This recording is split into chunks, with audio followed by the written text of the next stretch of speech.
مامۆستا محەممەد ڕازیکێکا لە مامۆستانەی کە هەم بانخواز بۆ و هەمیش تێکۆشەر بۆ و لە ڕزگارکردن و خەباتەکانی گەلی کووردا بەشداری کردووە. مامۆستا لە ڕابردوویدا واروەها لەو مێژووی کە هەیەی کۆمەڵی خەباتی کردووە کۆمەڵێک ڕێباز و هەروەها ڕێنیشاندەری بۆ منداڵەکانی و هەروەها بۆ خەڵکیش بەجێهێشتووە. مامۆستا لە تەمەنی منداڵیەوە دەستی کردووە بە خوێندنی زانستە شەرعیەکان و دواتریش چەندین شوێن گەڕاوە بۆ ئەوەی کە زانستی شەرعی لێوە وەربگرێتەوە لە ڕابوونی ئیسلامیشدا دەستێکی باڵای هەبووە. وەروەها لە ڕاپەڕینەکانی گەلی کوردیشدا خەباتێکی زۆری کردووە. مامۆستا لەوەی کە لە گەڵ خێزانەکەیدا تکڵایەکی باشی هەیە وەروەها پەروەردەیەکی باشی منداڵەکانی کردووە. کوڕەکانی سێ لە کوڕەکانی ڕێبازی مامۆستایان گرتووە و پێشنەژ و مەلە. وەروەها لەم تەوەردا ئێمە هەوڵ دەدەین کە تیشک بخینە سەر ئەو مێژووی کە مامۆستا لە دوای خۆی بەجێهێشتووە کە حەڤەی یەک ساڵیادی مامۆستا بۆ وەروەها ئێمە باز لەوە دەکەین بزانین ئایا مامۆستا لە ڕابردوودا چی کردو باز لە وردی مێژووی مامۆستا دەکەین کە چۆن هەوڵی داوە کە زانستە شەرعیەکان بەدەست بێنێ وەروەها چۆن توانیوێتی کە ئەم زانستە بگەێنێت بە تایبەت بە منداڵەکانی و منداڵەکانی توانیویان کاڕێچکەی مامۆستا بگرن. ئێمە گفتوگوی ئەم بابەتە دەکەین با میوانداری یەکێک لە کوڕەکانی مامۆستا ئەیوب محەممەد ڕازی کە لە ستۆدیۆ لەگەڵماندا. زۆر بەخێر مامۆستا. بەخێر بێت. سپاس بۆ ئامادەبوون. سەلامت بیش زۆر سپاس. مامۆستا سەرجا پێمان بناسنی کە مامۆستا محەممەد ڕازی کێیە و کورتێک لە ژیانیمان بۆ باس بکەیت. بسم الله الرحمن الرحيم. الحمد لله والصلاة والسلام على رسول الله وعلى آله وصحبه ومن والاه. پێشەکی سپاسی کەنانی پەیام و کارمەندە بە ڕێزەکانەکەم بۆ ئەم دەرفەتە بۆ ئەمەیان ڕەخسان داواکاری لە خوای پەروەردگار ئینشاء الله تعالی هەمیشە سەرکەوتوو و سەرفرازی هەردوو دنیا بن. مامۆستا محەممەدی ڕازی دەرەجاتی عالی بێت لە ساڵی 1959 لە شارۆچکەی پێنجێن لە عایلەیەکی ئاین پەروەر و نیشتمان پەروەر لەدایک بووە و خوێندنی سەرەتایی تەواو کردووە، بەڵام بەهۆی بارودۆخی ئەو سەردەمە نەیتوانیوە خوێندنی ئەکادمی بەردەوام بێت، بەڵام دوایی دەستی داوەتە خوێندنی فەقێهەتی و حوجرە و لەسەر دەستی چەندین مامۆسای ئەو سەردەمە مامۆسا و زانە و کەڵەپیاوی ئەو سەردەمە مەلای کورد خوێندن و زانتە شەرعیەکانی تەواو کردووە. ونمونە لەو مامۆسا بەڕێزانە مامۆستا شێخ محەممەدی بەزرجی خوای پەروەردگار دەرەجاتی عالیکە، مامۆستا عوسمان خوای پەروەردگار دەرەجاتی عالیکە و مامۆستا سەید نەجمەدین دەرەجاتی عالی بێ، مامۆستا محەممەدی حەمەوینی کانیسانن دەرەجاتی عالی بێ. لە خزمەتی ئەو مامۆسا بەڕێزانە زانستە شەرعیەکانی خوێندووە و لە ساڵی 1983 بە ئامادەبوونی نزیکەی 100 مامۆستا و مەلا و زانای کورد ئیجازەی مەلایەتی وەرگرتووە و لە هەفتاکانیشەوە پەیوەندی بەکاری ئیسلامیەوە کردووە و یەکێک بۆ لە دامەزرێنانی بزوتنەوەی ئیسلامی لە ساڵی 1984 وەلەو کاتەوە هەتا وەفاتی لە کاری ئیسلامی و خزمەتی ئیسلام و مسلمانان بەردەوام بووە. باشە مامۆستا بێگومان کۆمەڵە قۆناغی تێپەڕاندووە بۆ ئەو سەردەمە کە کۆمەڵی گۆڕانکاری هەبووە، زۆر قورس بووە. ئەو قۆناغە سەختاری مامۆستا ژیانی مامۆستا چی بوون؟ یان ئەتوانین بڵێن هەر لە منداڵیەوە بە هەندێک ئاڵنگاری و قورسایی خۆیان تێپەڕیوە؟ مامۆستا محەممەدی ڕازی بەڕاستی بە چەندین قۆناغی سەخت تێپەڕیوە، ینی هەر لەوەی کە لە خەباتی چەکداری و لە خەباتی ژیان و گوزەرانی خۆی و لە خەباتی پێشمەرگایەتی و لە خەباتی ئیسلام و نیشتمان پەروەری بەڕاستی زۆر ناڕەحەتی و ئازاری چەشتووە و یەکێکیش بووە لە ئەو کەسانەی کە فەرماندەی هێزی خالید بوو، یەکێک بە لەو کەسانەی لەو کەسە مسلمان و جیهادیانەی کە یەکەم مەفرەزەی وەکو بڵێ بزوتنەوەی ئیسلامی هێناوەتە ناوچەی قەرەداغ بۆ بربەرەکانی دوژمنی و ڕژێمی بەعس کە لەو کاتەدا شتێکی نامۆ بووە، بەڵام بە سەرکردایەتی ئەو مامۆسا و زانا و خواناسانە یەکەم مەفرەزەی ئیسلام و مسلمانان هاتوۆتە ناوچەی قەرەداغ بەرامبەر بە دژمنێک کە ڕژێمی بەعس بووە کە دژمنی کورد و دژمنی ئیسلام و مسلمانان بووە. یەکەم مەفرەزە بۆ کاتۆتە ناوچەی قەرەداغ و پاشان لە ژیانی خۆیشیان تووشی زۆر ناڕەحەتی و وەکو بڵێ ئەشکەنجە و ئازار بووە و چەندین جار هەولی تیرۆرکردنیان داوە و لە شەڕەکانە برینار بووە و فیشەکێکیش هەر لە شانی چەپیا هەتا کۆتایی تەمەنیشی هەرما بوویەوە، ینی زۆر ناڕەحەتی و ئازاری چەشتووە. بەڵام هیچ کاتێک وا هەستی پێ نەکردووە کە لە دەموچاویا دیار بێ، لە دڵ و دەرونیادا بێ، هەمیشە ئومێدی ئەبەخشیەوە، هەمیشە وەکو بڵێ دڵخۆشی ئەدا بە کەسی بەرامبەری. هیچ کاتێک هەستی بەوە نەدەکرد کە ئەم ئینسانە، ئەم مامۆسا ئاینیە، ئەم پیاوە بەڕێزە ناڕەحەت بێ، هەمیشە بزەی لەسەر خەندە بوو و ئومێدێکی ئەبەخشی بە ماڵ و منداڵی، بە خێزانەکانی، بە خزم و کەسوکاری، بە پێشمەرگەکانی خۆی، بۆ کەسانی کە لە چواردەوری خۆیابوون هەمووچە ئومێدی ئەبەخشی. و ئەو ژیانە سەختەی کە لە ڕابردیوە تووشی ئەبووی کە لە چەند مەرحەلێکدا تووشی دەبوو، هیچ کاتێک وای لێ نەکردووە کە وەکو بڵێ پەشیمان بێ لەوەی کە ئەو کارە ئەیکە، هەمیشە بە ئومێدەوە لە داهاتووی ئەڕوانی و هەمیشە هەوڵی ئەوە بوو کە خزمەتی ئیسلام و مسلمانان بکات. مامۆستا باسێک لە قۆناغەکانی مامۆستامان بۆ بکەی لە بەدەستخستنی زانستە شەرعیەکان و هەروەها بوونی بە پێشنوێژ و تارخوێن. مەڵێ مامۆستای ڕازی دەرەجاتی عالی بێ بۆ خوێندن بەڕاستی زۆر شوێنگەڕاوم، وەکو ڕۆژهەڵاتی کوردستان لەوێ لە خزمەتی مامۆستا حەمەومینی کانیسانان و مامۆستا حەمە یوسف لە خزمەتی ئەو مامۆستا بەڕێزانە لە ڕۆژهەڵاتی کوردستان، لە مەریوان، لە بەردەڕەشە، لە کانیسانان و لە سنە و لە چەندین شوێنی تریش خەریکی زانستی شەرعی بووە. پاشان هاتۆتەوە بۆ کوردستانی خۆمان باشوور، لێرە لە خزمەتی لە هەڵەبجە لە مزگەوتی شافعی لە خزمەتی مامۆستا عوسمان دەرەجاتی عالی بێت، خوێندوێتی لەگەڵ چەندی مامۆستاوە، لە خزمەتی مامۆستا سەید نەجمەدینیش ئەویش خوێندوێتی. پاشان لە خزمەتی مامۆستا شێخ محەممەد بەرزنجی خۆی پەروەردگار دەرەجاتی عالیکە زانستە شەرعیەکانی خوێندووە و ئیجازەی مەلایەتی وەرگرتووە. لە دوای ئەوەی کە ئیجازەی مەلایەتی وەرگرتووە، ئیتر لە مزگەوتی لە مەجموعی شانێری بە ئامادەبوونی 100 مامۆستا و کەڵەزانای کورد ئیجازەی وەرگرتووە، لێ بوو بە پێشنوێژ و تارخوێنی مزگەوتی گوندی گردەنازیە و لەوێەوە دەستی داوەتە وەکو بڵین حجرە دروستکردن و فەقێ پێگەیاندن و دروستکردنی کەسانی ئەکادیمی، کەسانی چاک، کەسانێکە ڕێژکە و ڕێبازی پێغەمبەریان بگری عەلەیهی سەڵات وەسەلام.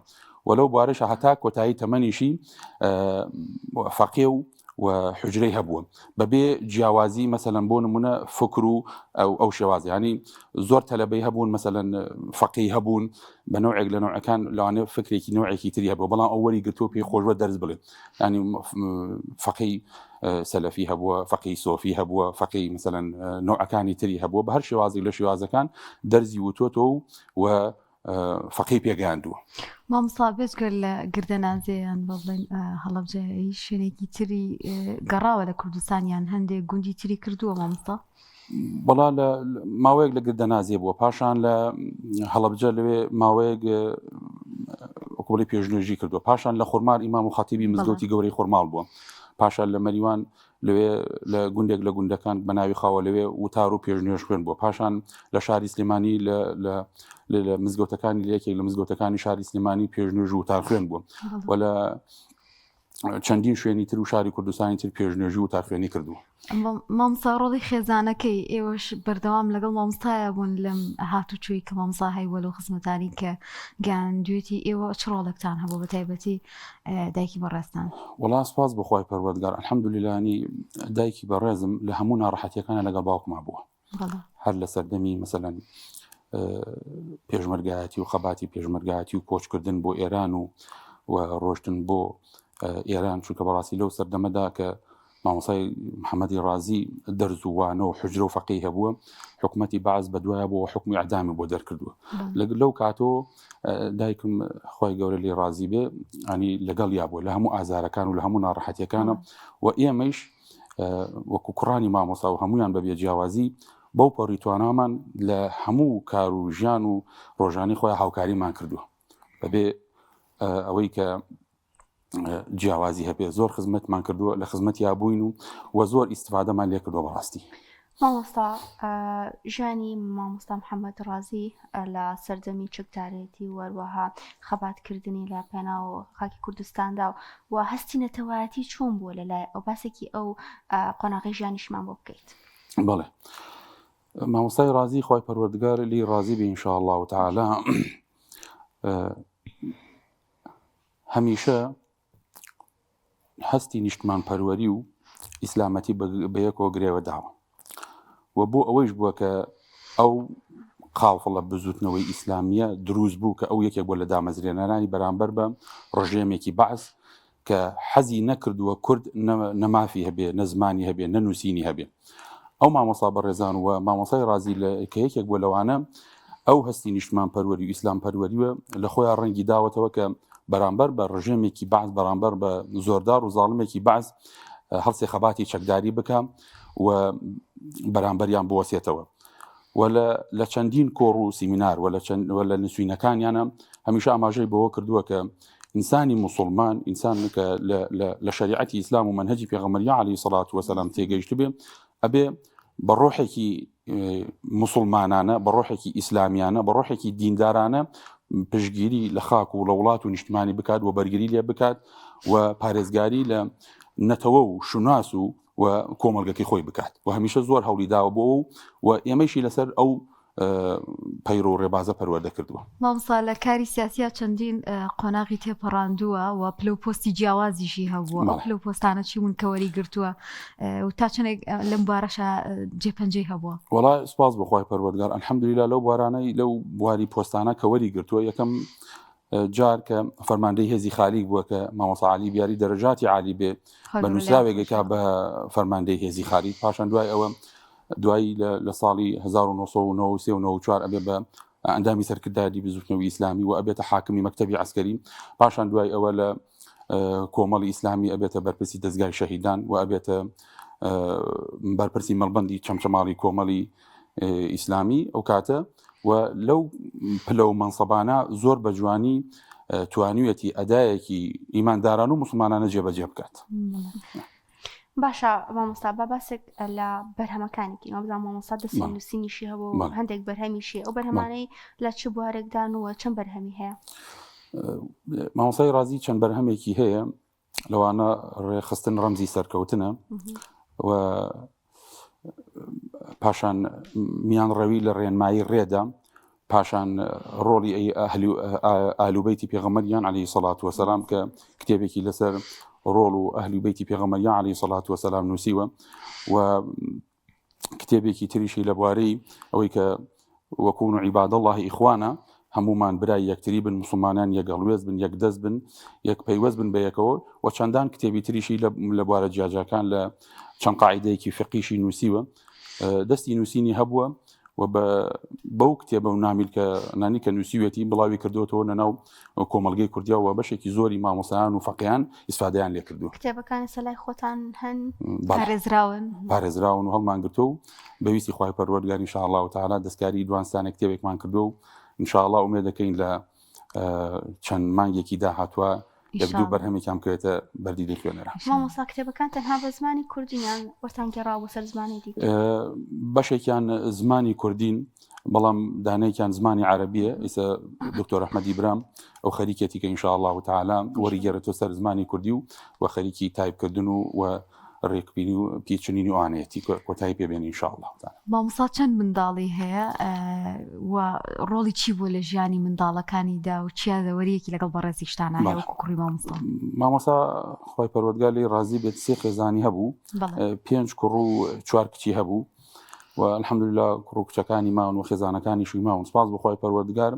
مامۆستا یەکێک لەو سیفەتانی کە زۆر مهم بوو زۆر عەجیب بوو زۆر نەرمونیان بوو لەگەڵ ماڵ و منداڵیە زۆر لەسەرخۆ بوو زۆر هێمن بوو و هەمیشە بە قسەی نەرمونیانی بە قسەی خۆش بە ڕەوشتێکی نەرمونیانە بە زەردەخەنەیەکی جوان تێگەاندی فێری ئەکردین ئامۆژگاری ئەکردین زۆر بە جوانی بە نەرمونیانی ماڵ و منداڵەکەی پەروەردە ئەکرد و ئەوانەی لە چوادەوری ئەوی شابوون پەروەردەیە کرد و منیش ئەوەی کە چەندین ساڵ لە خزمەتیابوومی کە لەو شتانی کە بەڕاستی زۆر بەلامەوە عەجیب و زۆر مهم بوو کە ئەوە بوو کە تقریبا ئەوەی کە فەهمم کردوێتەوە نزیکەی 17 بۆ 20 دانە ساڵە مامۆستای رازی شەوانە شەو نوێژی دەکرد لە هەر شوێنێک و لە هەر کاتێک بووە ینی جارێکیان لە سەفەرێک لە ئێران بووین دەمە و بەیان سەعاتێکی مابوو قەدەری وا خوای پەروەردگار من خەوم لێ نەکەوت بوو باوکم هەڵسا دەستی کرد بە شەو نوێژکردن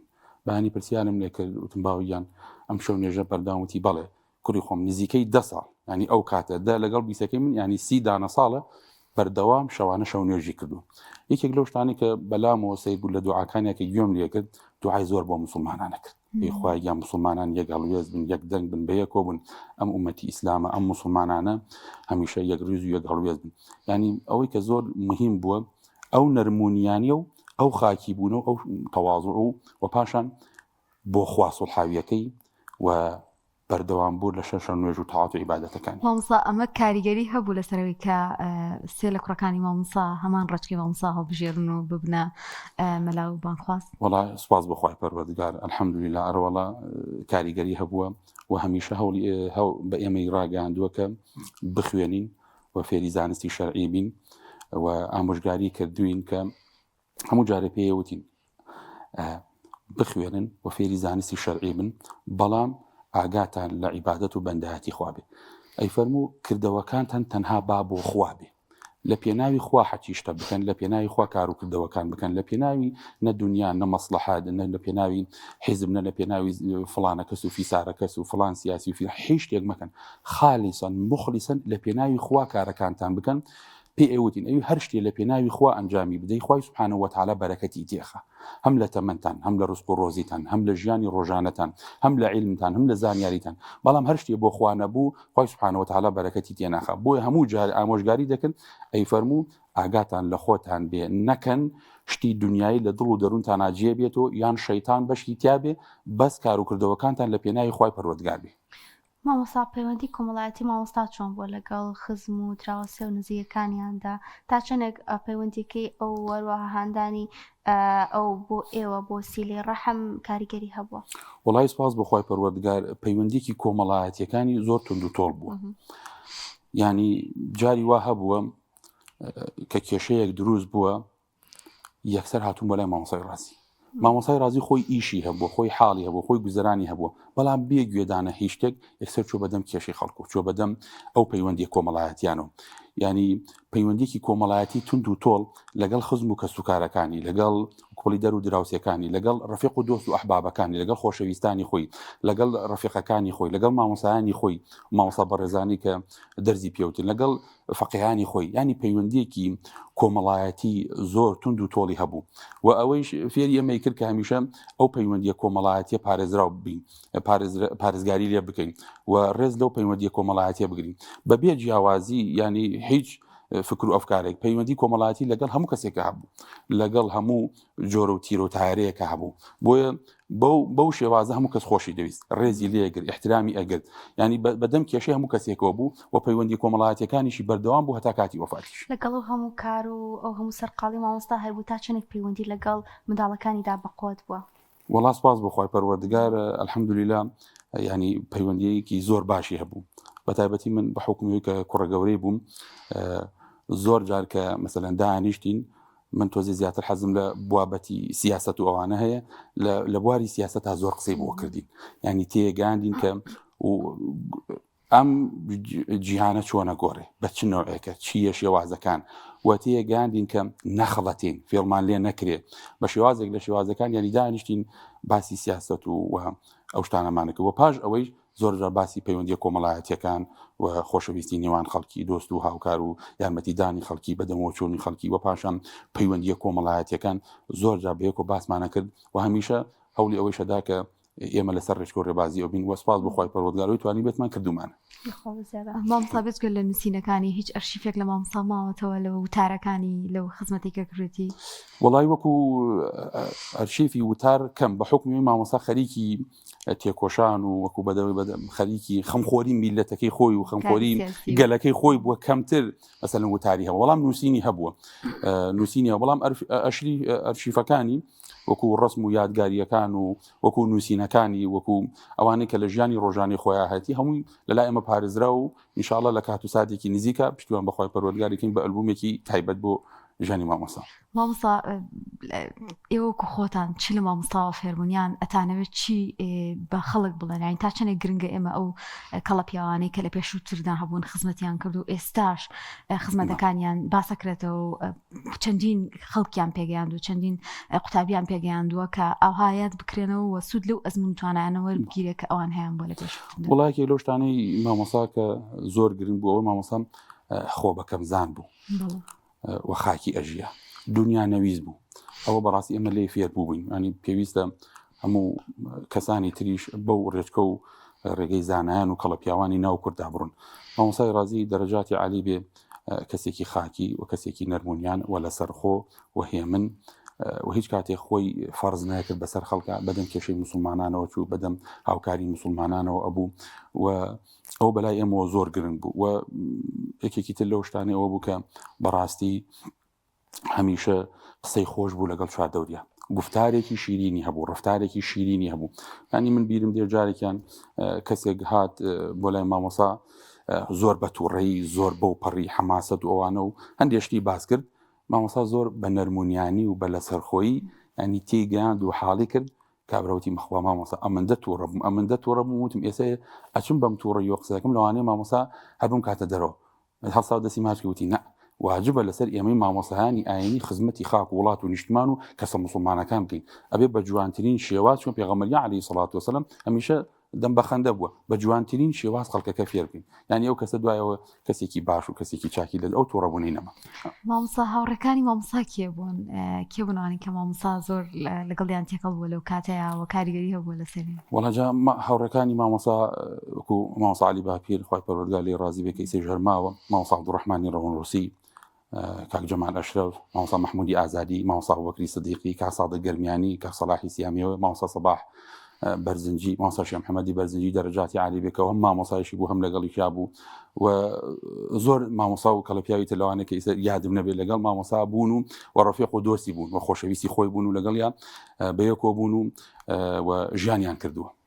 مامۆستا بەسێک لە هەسوکەوت و هەروەها ڕفتاری مامۆستامان بۆ بکەی لەگەڵ خێزانەکانی وەروها کچەکانیدا بەتایبەت بەرامبەر ئافرەتان هەوڵی داوە چه پەیامێک بگەێنێ بە کچەکانی و هەروەها خێزانەکانی؟ یەکێک لەو شتانەی لە مامۆستا زۆر گرنگ بوو ئەوە بوو کە پێی وا بوو کە ئەبێ ئافرەت علم و زانست و زانیاری هەبێ و پێی وا بوو نابێت تەنها لە ماڵەوە قەتیز بکرێت. بۆیە کچەکانیشی فێر کرد و خێزانەکانیشی فێر کرد کە فێری خوێندن و خوێندەواری بوون. تەنانەت هانی دایکیش میدا لەم ئاخیرەوە لە مەحلومی بۆ خۆی فێری خوێندەواری کرد. ینی لە پۆلی یەکی ئیبتیداییەوە تا ئەو کاتێک کە بڵین مەحلومی هەبوو لە 2006 و 2007 فێری وتی بڕۆ لە ماوەی ئەو چەند ساڵە 6 ساڵ دایکم بەهۆی ئەوەی کە باوکم هانی ئەدا خۆی فێری نووسین و خوێندەواری کرد و باوکشم هەموو قورئانی پیرۆزی بە دایکم ختم کرد و هانی کچەکانی و ئەداکەم خوێندن و خوێندەواری کرد. الحەمدولیلا سپاس بۆ خوای پەروەردگار، بەشێک لە کچەکانی و خوشکەکانم سپاس بۆ خوای پەروەردگار جامیعان تەواو کردووە و مامۆسان و ئێستا دەرز و دەوریان هەیە سپاس بۆ خوای پەروەردگار. لەخوا بەزەبە. مامۆستا چه یادگارێکت هەیە لەگەڵ مامۆستادا کە لە فکر و بیرت دەرناچێت و دایمە دێتەوە یادت؟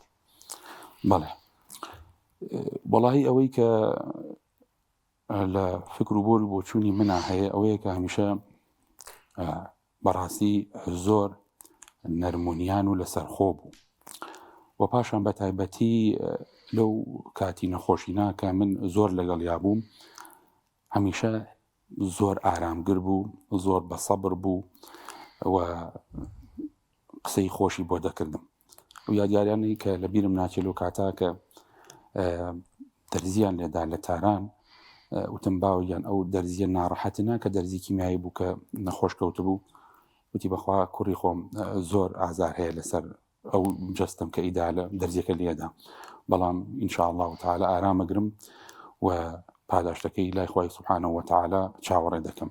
بەڕاستی ئەو یادگاری و ئەو سەبر و ئارامگریە و ئەو تەحملەی لەو ناڕەحەتیەکانی پێشووتری و لە کاتی نەخۆشینە بۆ من وانەیەک بوو کە منیش ئینشاء الله تعالى خوای پەروەردگار یارمەتی دەرمان بتوانین لە کاتی ناڕەحەتیەکان و لە کاتی ناخۆشیەکانە دەرزوانە و پند و عیبرەت لە مامۆستای باوکم وەرگین ئینشاء الله تعالى. مامۆستا کەی نەخۆش کەوت کەی کۆچی دوایی کرد هەرچەند یادگارێکی نەخۆش بوو؟ بەڵێ مامۆستا لە ساڵی تقریبا لە 2013 و 14 قەدەری خۆی سبحانەهو وەتەعالا تووشی ئەو نەخۆشیە بوو. ئیتر ماوەیەک لە خەستەخانە بوو، پاشان چوین بۆ تاران. ئیتر دوای ماوەی عیلاجی تقریبا 9 مانگی، بەڵام لە حەوەیەکی 2007 کۆچی دوایی کرد و گەڕاوە بۆ لای خۆی پەروەردگار. مامۆستا نازناوی ڕازی لە چێوە هاتۆ چۆن بۆ مامۆستا بەوە ناسراوە کە پێ بڵێ محەممەدی ڕازی؟ بەڵێ وەڵاهی دووشت هەیە کە هەرچەنە لە خۆیم نەبیستەوە بەڕاستی، بەڵام لە ڕەفیق و دۆستەکانی ئەوە بوو کە کاتی خۆی مامۆستای ڕازی تەفسیرێکە بۆ بەناوی تەفسیری فەخرەدینی ڕازی، زۆر مطالعەیە کرد، زۆر دەوریە کرد و ئەو لاوە قەبەیان پێدا بوو. لە لایەکی تریش ئەمەی تریشیان هەیە کە مامۆستای ڕازی زۆر بەدەم خەڵکەوە بۆ خەڵکی ڕازی ئەکرد. ئەتر ڕەفیق و خۆشەویستەکانی خۆیان لەو کاتە و لەو سەردەمەدا هەمیشە لێی ڕازی بوون. ئەم دوو سەرچاوە هەیە کە مامۆستای ڕازی ئەو لەقەبەی بەسەراسە پێنرا. مامۆستا نازناوەکەشی بۆیەوە هەرماوەتەوە. وەڵای تر سپاس بۆ خوای پەروەردگار، نازناو لە بەقەبەکەیشمان هەڵگرتووە کە خوای پەروەردگار ئینشاء الله تعالی لێمان وەربگرێت. مامۆستا ئێوە تا چنێک هەوڵتانداوە بۆ نەوەکانی مامۆستا محەممەد ڕازی بۆ منداڵەکانی خۆتان هەوڵ بدەن ئەو ڕێبازەی کە باوکت فێری کردووی، ئەو پەروەردەی کە باوکت بە ئێوەی کردووە ئێوەش بیگێنن بە منداڵەکانی خۆتان؟ وڵای سپاس بۆ خوای پەروەردگار، ئێستا لە مامۆستای ڕازی الحەمدولیلا لە ماڵ و عائیلەی خۆمان و نەوەکانی خۆمان و منداڵەکانی خۆمان و کەسەکانی خۆمان سپاس بۆ خوای پەروەردگار فێرمان کردوون، تێمان گەیاندوون و الحەمدولیلا بەناو بنەماڵێکی خۆشمانە بڵاومان کردووە لە لەقەبی ڕازی و بنەماڵی ڕازی و کەسایەتی مامۆستا محەممەدی ڕازی. سپاس بۆ خوای پەروەردگار الحەمدولیلا نەوەکانی خۆمان و خزم و کەسوکانی خۆمان هەمویان فێرمان کردوون کە لەسەر ڕێچکە و ڕێباز و بیری مامۆستای ڕازی بن. باشە کەمە کۆتا پرسیار کاتیشمان نەماوە هەوڵتانداوە کە بەرهەمەکانی مامۆستا لە ڕێگەی سۆشیال میدیاوە لە ڕێگەی سایتەکانەوە بناسێنن بە هاوڵاتیان و بڵاوی بکەنەوە لێەوە؟ بەڵێ بەتەکی دەرەوەڵا پەیجێکی تایبەتی خۆی هەیە بەناوی پەیجی مامۆستا محەممەدی ڕازی و پاشان منیش هەر خۆم لە ڕێگەی پەیجێکی خۆمەوە لە ڕێگەی و مامۆستا ئادەمی برام و دکتۆر ئەحمەدی برام و ئەو خوشک و براکانی ترم هەمویان بەرهەمەکانی مامۆستای ڕازی بڵاوەکەنەوە و قسەکانی و گفتارەکانی و نووسینەکانی ئەوەی کە لە تواناماندا بێن بڵاوێکەنەوە کەسان و دۆستان و خۆشەویستانی خۆشی بەڕاستی درێغیان نەکرد و خۆی پەروەردگار پاداشیان بات و ئەوانیش بە شێوازێک لە شێوازەکان ژیان و گوزەرانی مامۆستای ڕازی بڵاو دەکەن. خۆی گەورە لی خۆش بێت. سپاس دەکەین مامۆستایان، هیوادارین ئەمڕۆ توانی بێتمان کەمێک لە ژیانی مامۆستا بخەینە ڕوو باس لە خەبات و تێکۆشانی بەڕێزیان بکەین. سپاس بۆ بەڕێز مامۆستا ئەیوب محەممەد ڕازی، کوڕی مامۆستای خوا لێ خۆش پاداشان بات ان شاء الله تعالی. خۆی گەورە لەتان ڕازی.